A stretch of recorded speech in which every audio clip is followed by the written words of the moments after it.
মা, রে কি বানিয়েছিস রে? দেখো তুমি খেয়ে।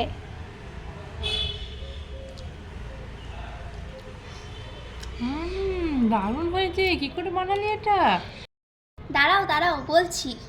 প্রথমে কয়েকটা আলুকে সেদ্ধ করে নেওয়ার পর ওই আলুগুলোর ছালগুলো ছাড়িয়ে ভালো করে আলুটাকে মেখে নিতে হবে। মেখে নেওয়ার পর ওর মধ্যে প্রয়োজন মতো ময়দা দিয়ে ওটাকে ডো করে তৈরি করে নিতে হবে।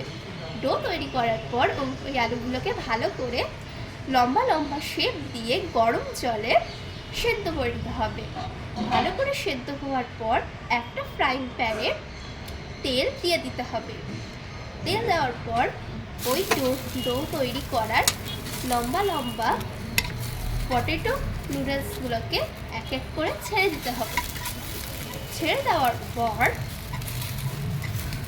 ওই ফ্রাইং প্যানে সয়া সস দিয়ে ভালো করে ওই যেগুলো তৈরি করে রেখেছিলাম ওগুলোকে ভালো করে নেড়ে চেড়ে নিতে হবে।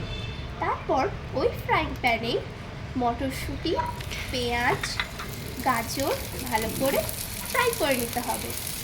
ফ্রাই হয়ে যাওয়ার পর ওগুলোর মধ্যে দিয়ে দিলেই হয়ে গেল পটেটো নুডলস।